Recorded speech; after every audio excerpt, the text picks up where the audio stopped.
أعوذ بالله من الشيطان الرجيم بسم الله الرحمن الرحيم الحمد لله رب العالمين وبه نستعين اللهم صل على سيدنا محمد النبي الأمي وعلى آله وصحبه وسلم رب اشرح لي صدري ويسر لي أمري واحلل عقدة من لساني يفقه قولي ولا حول ولا قوة إلا بالله العلي العظيم إلهي أنت مقصودي ورضاك مطلوبي أعطني محبتك ومعرفتك السلام عليكم ورحمة الله وبركاته الحمد لله والشكر لله wassalatu wassalamu ala rasulillah amma ba'du.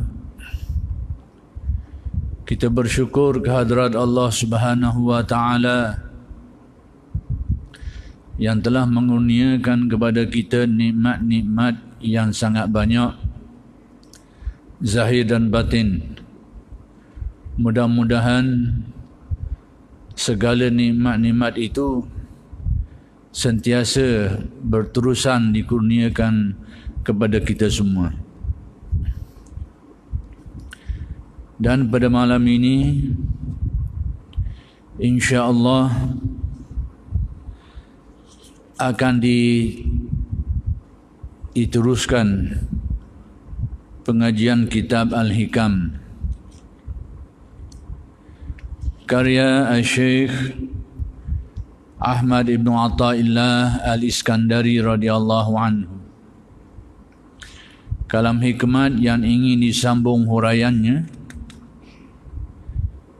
ialah kalam hikmat yang ke-45 yang ingin saya sempurnakan sedikit lagi huraiannya.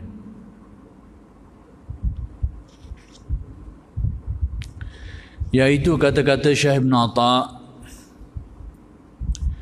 syu'a'ul basirah yushhiduka qurbahu minka wa 'ainul basirah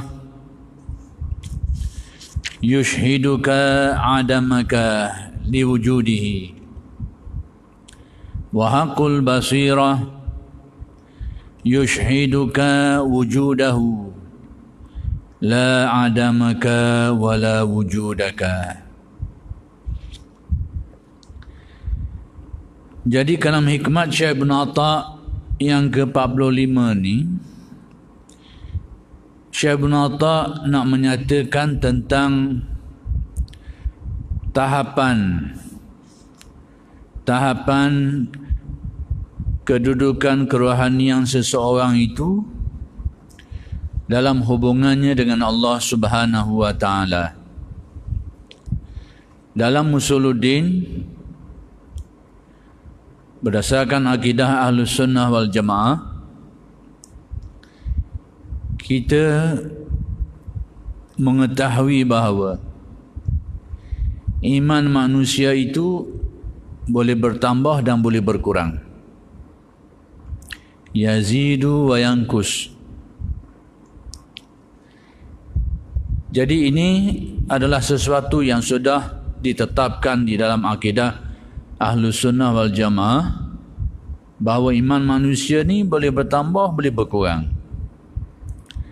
Tapi apa erti bertambahnya iman dan berkurangnya iman itu?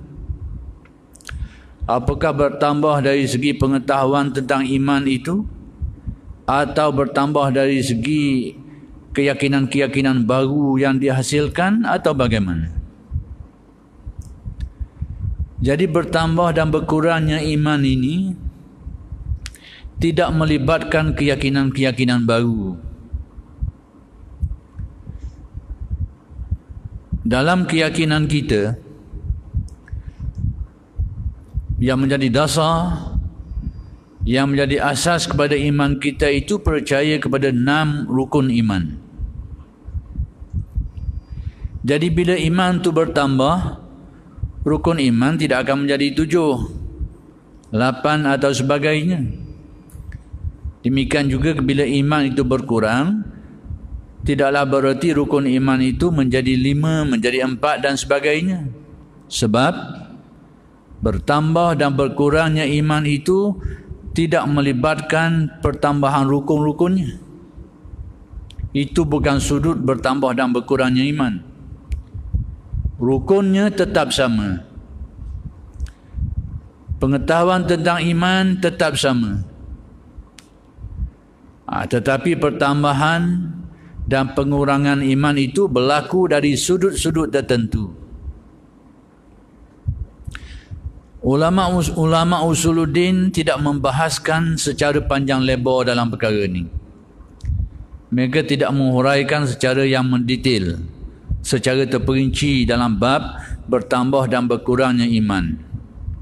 Cuma mereka itu menyebut secara umum bahawa iman itu bertambah dengan bertambahnya ketakwaan dan berkurang dengan berkurangnya amalan soleh dan sebagainya. Jadi mereka sebut secara umum saja yang melibatkan, yang terbabit dengan bertambah dan berkurangnya iman itu dijelaskan secara umum, iaitu bertambahnya ketakwaan dan berkurangnya takwa itu. Amalan kita itu. Kalau iman itu bertambah, maka banyaklah amalan soleh, dan sekiranya iman itu berkurang, maka kuranglah amalan soleh itu. Itu ternyata penjelasan yang sangat umum. Tapi penjelasan yang lebih khusus, yang lebih detail dalam perkara ini, kita akan ketemui ia di dalam kitab-kitab tasawuf. Kitab-kitab tasawuf lah yang memberikan huraian yang lebih padu, yang lebih terperinci, yang lebih mendalam dalam persoalan ini, persoalan bertambah dan berkurangnya iman. Jadi antara huraian yang berkait dengan persoalan itu adalah seperti yang disebut oleh Syekh Ibn Atta dalam kalam hikmat yang ke-45 ni. Jadi Syekh Ibn Atta telah menjelaskan ada 3 tahapan. Pertama sekali, pertambahan dan pengurangan iman ini dia membabitkan tahap kesucian jiwa manusia. Jadi salah satu perkara yang berkait dengan persoalan ini ialah tahap kesucian jiwa dan hati manusia. Lalu Syekh Ibn Atta telah menyebut 3 tingkatan, iaitu syu'a'ul basirah yang pertama, yang kedua ainul basirah, dan yang ketiga disebut hakul basirah. Syu'a'al basirah, ainul basirah, dan hakul basirah. Ketiga-tiga ini melibatkan basirah. Apa arti basirah? Basirah adalah pandangan mata hati manusia. Manusia ini, setiap manusia ada 2 bentuk pandangan. Satunya pandangan mata kasarnya yang disebut sebagai basar, yang hanya dapat melihat objek-objek zahir, fenomena-fenomena zahir, kejadian-kejadian zahir. Dan yang kedua yang melibatkan pandangan mata hati, yang itulah yang disebut basirah, yang dapat melihat, yang dapat mencapai sesuatu yang tidak dapat dicapai oleh pandangan mata kasar manusia. Mata kasar manusia tidak dapat melihat alam barzakh, alam kubur, tidak dapat melihat para malaikat, tetapi mata hati manusia itu dapat mencapainya. Mencapai dengan arti dapat memahaminya, dapat meyakininya, dapat menerimanya, bahkan sampai satu tahap seolah-olah melihatnya. Jadi pandangan mata hati inilah yang dinamakan basirah. Dan pandangan mata hati manusia ini dia ada tahapan-tahapan yang tertentu dari segi ketajaman dia tu. Ketajaman penglihatan. Sebagaimana mata manusia ini dari segi ketajaman penglihatannya itu tidak sama antara seseorang dengan seseorang, bergantung kepada kadar rabung seseorang tu.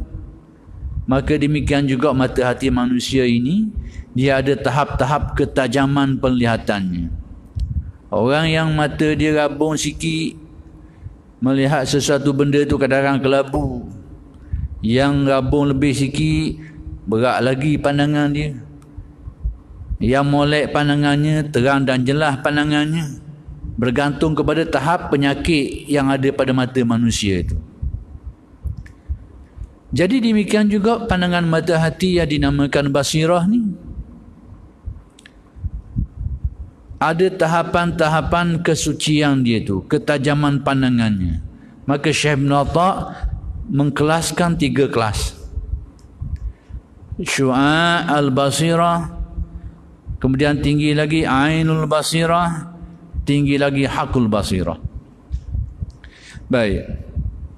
Kemudian pandangan mata hati manusia ini, pandangan mata hati itu melibatkan ehwal ataupun ehwal ketuhanan. Apa yang dipandang oleh mata hati manusia itu adalah ehwal ketuhanan, iaitu melihat dengan erti memahami dan meyakini tentang Allah Subhanahu wa ta'ala dan sifat-sifat kesempurnaannya. Kalau mata kita ni, objek yang dilihat benda lah, pokok, rumah, objek yang dilihat. Maka pandangan mata hati ini yang melibatkan iman ini, objek yang dipandang oleh mata hati itu adalah ketuhanan Allah, yakni Allah Subhanahu wa ta'ala dan sifat-sifat kesempurnaannya itu. Maka di sinilah adanya ukuran tahap keimanan seseorang tu, tinggi ataupun rendah. Maka kelas yang pertama itu disebut syu'a' al-basirah. Apabila seseorang itu pandangan mata hatinya berada pada tahapan ini, tahapan syu'a' al-basirah, cahaya mata hati. Disebut sebagai cahaya mata hati istilah lah. Apa yang dicapai pada waktu itu? Seseorang yang dikurniakan Allah pada martabat syu'a' al-basirah ni, pertama sekali hati dia akan memahami dan menyedari kedekatan Allah dengan dirinya. Baik, apa erti dekatnya Allah itu? Dekat dan seumpamanya itu disebut dalam Al-Quran. Kita akan temui hal-hal yang melibatkan dekatnya Tuhan dengan manusia ini dalam banyak ayat Al-Quran. Seperti firman Allah, wa huwa ma'akum aynama kuntum, dan dia, yakni Allah itu bersama dengan kamu di mana saja kamu berada. Atau ayat lain, wa nahnu aqrabu ilaihi minkum walakin la tubsirun, dan kami, yakni kami kata Allah, lebih dekat kepada orang yang nak mati itu berbanding dengan kamu yang duduk keliling dia tu. Kami ini kata Allah, aku lebih dekat lagi dengan dia tu. Dan demikianlah sejumlah ayat-ayat yang lain yang menyebut tentang kedudukan dekatnya Allah Ta'ala dengan manusia ini. Tapi apa ertinya? Kerana kita belajar dalam akidah Ahlussunnah wal Jamaah, akidah yang kita belajar, akidah Ahlussunnah wal Jamaah, bahawa Allah Ta'ala itu antara sifatnya ialah mukhalafah. Mukhalafatuhu lil hawadis. Yani Allah Ta'ala tidak sama dengan segala makhluk yang baharu ni. Tak sama sama sekali. Dan ini, hakikat bahawa Allah Ta'ala itu tidak sama dengan segala makhluknya. Sama sekali dari semua segi. Tidak ada sama persamaan sedikit pun dengan makhluk ciptaannya. Itulah hakikat mukhalafah. Ternafinya persamaan antara Tuhan dengan makhluk dari semua segi. Hakikat ini kalau kita nak tengok kepada Al-Quran, kita akan temui dia di dalam ayat Al-Quran, walam yakun lahu kufuwan ahad. Yani tidak ada bagi Tuhan itu sesuatu pun yang serupa dengannya.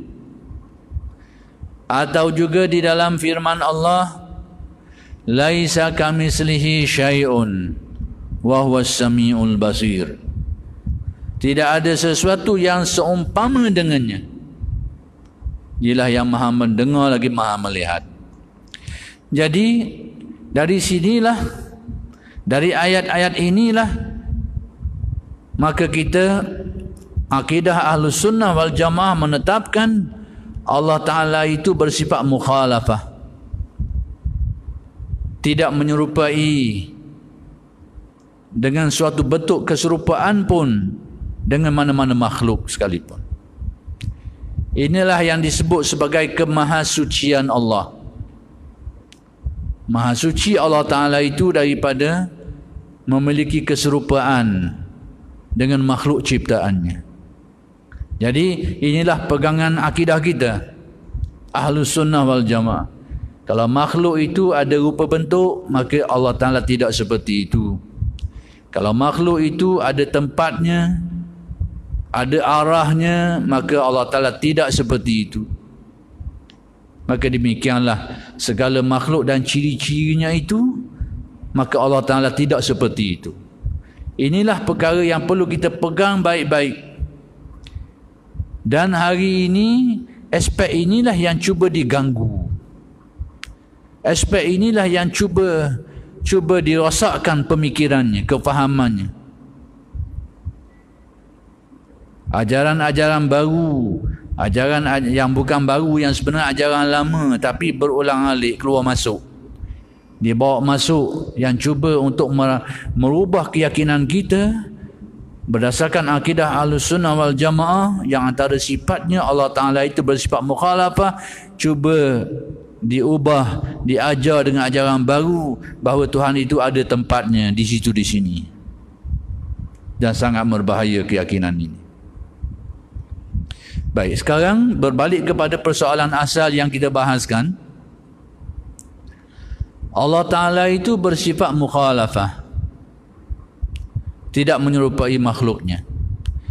Kemudian ayat-ayat yang saya bacakan tadi dan disebut dalam kalam hikmat ini, Allah Ta'ala itu dekat dengan hambanya.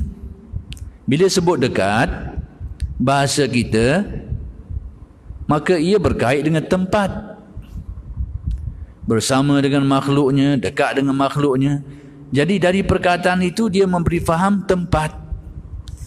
Sedangkan akidah kita, pegangan kita, Allah Ta'ala itu mukhalafah, tidak menyerupai makhluknya. yakni antaranya tidak ada tempat-tempat tertentu bagi Allah Subhanahu wa taala. Itu keyakinan kita. Lalu bagaimana kita nak padukan antara keyakinan dengan ayat Al-Quran dan yang disebut dalam tasawuf ni, bahawa manusia itu dekat dengan Tuhannya. Baik, perkara yang perlu kita fahami, untuk memahami perkara ini perlu kita faham bahawa yang dikatakan dekatnya antara manusia dengan Tuhan itu bukan dari sudut Tuhan dengan manusia itu. Bukan dari sudut itu. Kerana Allah Ta'ala tidak bertempat seperti yang diyakini tadi. Allah Ta'ala itu memiliki sifat-sifat yang bertakluk dengan seluruh makhluknya. Berkuasa atas segala makhluknya. Berkehendak menentukan segala perkara terhadap makhluknya. Mengetahui segala perkara tentang makhluknya. Melihat dan mendengar makhluknya. Jadi, taklukan sifat-sifat Allah Ta'ala dengan makhluk ini tidak dapat dijelaskan dalam bentuk jarak. Tidak melibatkan jarak. Allah Ta'ala bersifat kudrat, berkuasa ke atas kita. Berapa jarak antara kita dengan kudrat Tuhan tidak boleh dijelaskan dalam bentuk jarak. Bahawa kita ini tertakluk dengannya tanpa jarak. Dengan erti kekuasaan Allah Ta'ala itu tertakluk dengan diri kita ini di mana saja kita berada dan pada bila-bila masa. Demikian juga iradat kehendak Allah. Tertakluk atas diri kita ini di mana saja pada bila-bila masa. Jadi antara Allah Ta'ala dengan kita ni tak ada jarak. Tidak boleh dijelaskan dalam bentuk jarak. Tapi jarak itu wujud dari sudut manusia dalam hubungan dengan Allah. Di situlah ada jarak. Jadi jarak ni timbul dari sudut kita ni sebagai manusia dalam hubungan kita dengan Allah. Maka jarak itu timbul berasaskan kepada tahap keyakinan kita, tahap kesedaran hati kita, tahap ma'rifat hati kita terhadap Allah. Setiap makhluk ni tertakluk dengan Allah. Tapi manusia yang tertakluk dengan Allah Ta'ala ni ada yang percaya benda tu, ada yang tidak percaya. Yang tidak percaya kepada Allah Ta'ala berkuasa ke atas kita ni, kalau nak disebut dari segi jaraknya, sangat jauh. Orang-orang yang ingkar, tidak percaya bahawa kudrat Allah Ta'ala ni tertakluk kepada dirinya dan seluruh makhluk yang lain tidak percaya benda tu, maka orang ini dianggap sangat jauh. Kemudian di antara manusia ni ada yang percaya hakikat tu. Percaya bahawa kita ini tertakluk dengan kudrat Allah, tidak pernah terpisah daripadanya. Percaya, maka orang ini dikatakan lebih dekat. Percaya kepada benda tu, tapi sering lupa. Selalu lupa. Bila ditanya bahawa apakah kita ini terlepas dari Allah Ta'ala, daripada kudratnya, tidak, jawab tidak. Tapi dalam kenyataannya dia lupa. Jadi orang ini dianggap lebih dekat daripada yang ingkar. Yang ingkar itu terlalu jauh, yang percaya ini lebih dekat. Kemudian di antara yang percaya itu ada yang selalu teringat, selalu tersedar hatinya, terasa hatinya bahawa kita ni tertakluk dengan Allah. Di mana saja dia berada, dalam apa juga keadaan pun, hatinya selalu tersedar bahawa dirinya itu tertakluk dengan kudrat dan iradat Allah. Di mana saja dia berada, pada bila-bila masa. Yang ini dikatakan lebih dekat dari yang kedua tadi tu. Jadi itulah maksud dekatnya. Jadi kesimpulan mudah yang dikatakan dekat itu adalah dari sudut kita ni dalam hubungan kita dengan Allah. Bukan dari sudut Allah dan taklukan sifatnya terhadap kita. Bukan. Jadi orang yang beriman ini tahap kesedaran hati dia tu ataupun tahap makrifat dia terhadap Allah Ta'ala itu tidak sama. Maka itulah yang menentukan jaraknya, dekat atau jauh. Yang kuat kesedaran hatinya dianggap lebih dekat berbanding dengan hati yang lalai. Yang ingat hatinya itu berbanding yang lupa, maka yang ingat itu dikatakan lebih dekat. Yang teguh keyakinannya itu berbanding dengan yang lemah keyakinannya, maka yang teguh itu dikatakan lebih dekat. Maka demikianlah dekat yang dikatakan dekat dengan Allah Ta'ala itu adalah dari sudut hubungan manusia itu, diri manusia itu dalam hubungan keyakinannya terhadap Allah. Maka disitulah dekat. Baik, bila Syekh Ibn Atta kata syu'aul basirah ini